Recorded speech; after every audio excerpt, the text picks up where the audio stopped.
Assalamualaikum warahmatullahi wabarakatuh. Salam sejahtera untuk kita semua. Kali ini saya akan berbagi materi mengenai pengisian dan konfirmasi data capaian output Satker Kementerian Pendidikan tahun 2020, di mana konten video kali ini pada prinsipnya sama dengan petunjuk teknis pengisian data capaian output Satker Kementerian Pendidikan tahun 2020 yang mungkin dapat Ibu sudah terima. Untuk efisien, video ini akan dibagi ke dalam beberapa part, yang mana Bapak dan Ibu bisa akses dan ikuti videonya sehingga diharapkan dapat membantu pemahaman, juga memberikan tambahan pengetahuan mengenai pengisian data dan konfirmasi capaian output dari Bapak. Nah, bagian pertama ini terkait dengan proses bisnis pengisian data dan konfirmasi capaian output. Mungkin teman-teman sudah mengetahui bahwa konfirmasi capaian output ini akan menjadi bagian dari penilaian indikator kinerja pelaksanaan anggaran. Dalam prosesnya, satuan kerja yang menginput data capaian output melalui aplikasi SAS maupun Sakti yang nantinya akan dikirimkan ke aplikasi Rekon LK sebagai syarat melakukan rekonsiliasi, di mana nanti data outputnya akan dinilai kewajarannya dan akan digunakan sebagai basis penilaian di aplikasi OPSPAN. Juga nanti akan dimanfaatkan juga dalam penilaian evaluasi kinerja anggaran melalui aplikasi Smartegia. Nah, hanya saja untuk tahun 2020 akan ada proses monitoring dan konfirmasi KPPN. Sebenarnya di tahun 2019 sudah pernah dilaksanakan di bulan November dan Desember, hanya saja saat itu belum tersistematis, dan saat ini sudah dikembangkan proses bisnisnya, sudah diperbaiki juga dari sisi aplikasinya. Dalam hal untuk IPA, indikator kinerja pelaksanaan anggaran konfirmasi capaian output, yang dinilai adalah jumlah output yang terkonfirmasi dibandingkan dengan jumlah output yang dikelola oleh Satker. Output yang terkonfirmasi ini adalah output yang dinilai wajar atau rasional atau tidak bersifat anomali keterangan. Apa itu anomali keterangan? Nanti akan dibahas. Sebelumnya perlu dipahami beberapa istilah, karena ini akan sangat terkait sekali dengan proses pengisian data dan juga konfirmasinya nanti. Yang pertama adalah output strategis. Output strategis ini sebenarnya dapat didefinisikan, meskipun belum ada definisi legalnya ya, tapi dapat diuraikan sebagai output yang dikelola oleh Satker dan lembaga yang merupakan bagian dari pencapaian sasaran strategis pemerintah dan KP yang dipantau secara khusus oleh Kementerian Keuangan, Menteri Keuangan selaku bendahara negara. Jadi ini output-output yang memang dimonitor secara khusus dan dilaporkan secara periodik perkembangannya oleh bendahara umum negara. Lalu ada non-output strategis, ini adalah output yang tidak termasuk ke dalam output strategis, jadi output lainnya yang tidak terkategori sebagai output strategis. Lalu ada realisasi volume keluaran atau disingkat RVK, adalah capaian keluaran real berupa jumlah barang atau jasa yang dihasilkan oleh Satker atas penggunaan anggarannya. Ada juga progres capaian output yang menunjukkan persentase yang menunjukkan tingkat penyelesaian dari berbagai tahapan atau aktivitas yang dilakukan Satker untuk mencapai suatu output. Jadi progres ini dalam bentuk persentase. Lalu ada juga persentase penyerapan anggaran, yang adalah tingkat realisasinya dalam persentase juga. Dan ini cukup penting, gap progres capaian output, yaitu angka yang menunjukkan selisih antara PCO dengan PPA pada suatu output tertentu. Gap ini nanti akan digunakan sebagai salah satu basis validasi data. Jadi kalau ada gap yang terlalu tinggi, itu akan menjadi salah satu indikasi bahwa datanya ini anomali dari sisi kuantitasnya. Lalu ada target output, merupakan angka yang menunjukkan jumlah atau kuantitas dari output yang direncanakan dalam 1 tahun, anggaran pada DIPA. Lalu ada output terkonfirmasi. Output terkonfirmasi ini adalah data capaian output yang dinilai wajar by system atau oleh petugas berwenang, dalam hal ini KPPN. Petugas berwenang dalam hal ini KPPN dengan kriteria pengisian data yang memadai. Jadi penilaian kewajaran itu akan dilakukan oleh dalam 2 tahap. Yang pertama oleh sistem, lalu apabila oleh sistem masih dinyatakan belum terkonfirmasi, nanti akan divalidasi atau diperiksa data capaian outputnya apakah wajar atau tidak. Lalu ada output tidak terkonfirmasi, ya adalah data capaian output yang dinilai tidak wajar karena tidak memenuhi sejumlah kriteria pengisian data yang memadai. Jadi berbeda perlawanannya dengan tadi output terkonfirmasi. Lalu ada anomali kuantitatif, adalah data capaian output yang terindikasi tidak selaras. Pengisiannya berdasarkan perbandingan antar komponen data yang bersifat kuantitatif. Data kuantitatifnya seperti tadi, progres capaian output, realisasi volume pengeluaran, dan persentase penyerapan anggarannya. Jadi untuk menentukan suatu output itu anomali kuantitatif, maka 3 komponen ini akan digunakan atau dilihat dan digunakan sebagai basis penilaian anomali data atau tidak. Lalu anomali keterangan adalah anomali kuantitatif, data capaian output yang anomali kuantitatif yang tidak disertai dengan penjelasan yang memadai. Jadi kalau anomali kuantitatif itu pada prinsipnya bisa diterima sebagai data yang wajar selama dijelaskan dalam keterangan, ya, dijelaskan melalui keterangan yang dinilai memadai. Ukuran memadainya seperti apa nanti akan dijelaskan. Nah, yang perlu diperhatikan juga bahwa nanti proses konfirmasi capaian output ini akan dilakukan oleh KPPN melalui aplikasi Recon LK, di mana ada beberapa hal yang perlu dipahami.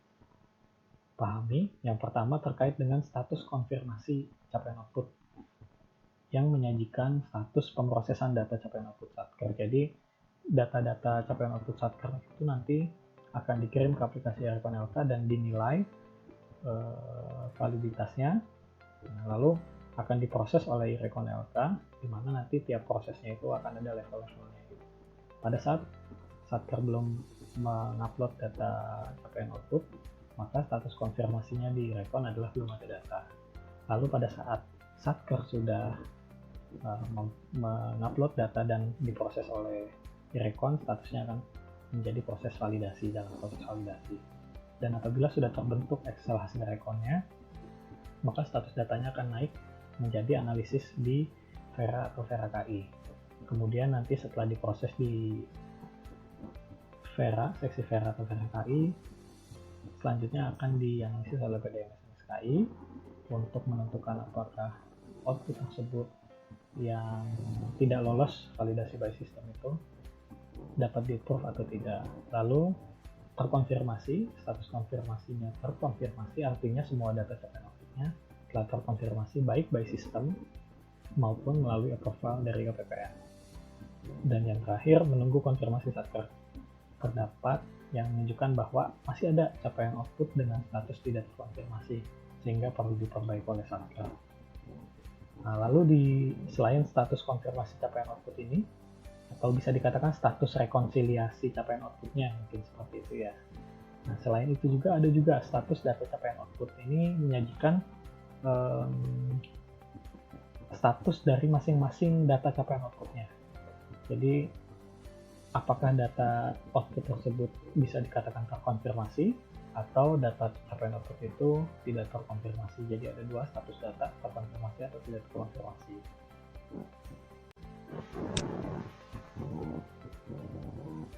Lalu selanjutnya adalah proses bisnis pengisian dan konfirmasi data capaian output. Di sini akan menunjukkan bagaimana proses pengiriman datanya, lalu konfirmasinya di KPPN yang meliputi 4 unit atau user, bisa dikatakan seperti itu. Yang pertama dari sisi Satker ada operator PPK, SAS atau operator sakti. Kalau operator Saiba bagi Satker yang masih menggunakan SAS, di KPPN ada seksi Veraki dan juga seksi PDM-SMSKI. Yang pertama tentunya pengisian data capaian output di aplikasi SAS Lalu Sakti. Nah, untuk yang aplikasi SAS, maka nanti ADK-nya akan dikirim ke operator Saiba dan akan ditarik ADK-nya ke aplikasi Saiba. Kemudian operator Saiba nanti pada saat hendak mengirimkan data rekonsiliasi, maka data capaian outputnya juga akan menjadi satu paket data yang dikirimkan ke aplikasi Recon. Nah, pada saat proses pengisian ini nanti status konfirmasinya sebagaimana tadi sudah disampaikan adalah belum ada data, karena memang datanya belum masuk ke iRecon. Lalu pada saat data masuk ke iRecon, maka iRecon akan melakukan pemrosesan validasi. Lalu apabila proses validasinya nanti sudah selesai dan terbentuk Excel hasil rekonnya, maka nanti datanya akan masuk ke seksi Vera atau Veraki untuk dimonitor dan dilihat apakah masih ada data output yang tidak terkonfirmasi. Nah, output yang tidak terkonfirmasi ini yang jadi basis untuk analisis gitu dari seksi Vera Veraki, di mana nanti status konfirmasinya menjadi analisis Veraki. Setelah dianalisis, diberikan catatan, lalu nanti datanya akan diproses lebih lanjut dan menjadi bagian atau kewenangan dari seksi PDM-SMSKI untuk kemudian dicek hasil analisis dari Veraki-nya, lalu diputuskan apakah data tersebut dapat di-approve atau tidak. Data yang tidak terkonfirmasi tadi ya, dapat di-approve atau tidak. Status konfirmasinya pada saat data tersebut berada di seksi PDM-SMSKI adalah analisis PDM-SMSKI. Nah, kemudian apabila sudah diproses oleh seksi PDM-SMSKI, apabila masih ada data yang tidak terkonfirmasi, maka status data di Recon akan menjadi status konfirmasi di Recon akan menjadi menunggu konfirmasi Satker, karena tadi ada data yang masih tidak terkonfirmasi. Dalam hal ini, di seksi PDM-SMSKI akan memberikan pemberitahuan perbaikan data ke Satker, di mana juga seksi Veraki akan berkoordinasi dengan operator Saiba bahwa masih ada data capaian output yang perlu diperbaiki gitu. Lalu prosesnya kemudian Satker melakukan perbaikan data dan pengiriman data ulang sampai tentunya diharapkan nanti semua data capaian outputnya ini bisa terkonfirmasi baik oleh sistem, oleh Recon, maupun oleh Vera atau PDM-SMSKI, KPPN. Sehingga apabila semua data capaian outputnya ini terkonfirmasi, maka ini akan menjadi status konfirmasinya akan berubah menjadi terkonfirmasi, di mana nanti status data capaian output satuan kerja ini akan digunakan sebagai basis penilaian IKPA di OMSPAN. Jadi jumlah data yang terkonfirmasinya berapa, jumlah data output yang tidak terkonfirmasi berapa, lalu nanti akan dikalkulasi oleh sistem untuk menentukan berapa nilai indikator konfirmasi capaian output dari satuan kerja. Nah, perlu diperhatikan bahwa untuk penilaian IKPA konfirmasi capaian output ini dilakukan dengan cut-off atau penguncian data pada saat close period pertama rekonsiliasi laporan keuangan. Artinya di sini dapat dilihat di sini, artinya proses pengisian dan perbaikan data capaian outputnya oleh satuan kerja ini dapat dilakukan di sepanjang open period 1 saja.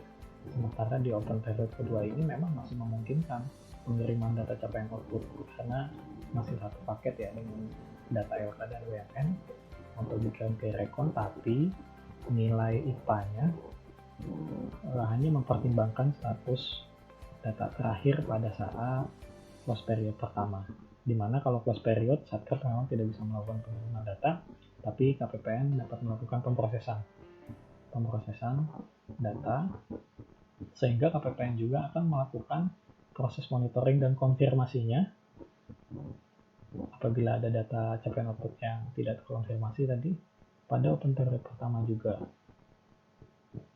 Nah, artinya di sini Satker perlu memastikan bahwa data capaian outputnya di open period pertama ini sudah terkonfirmasi semua.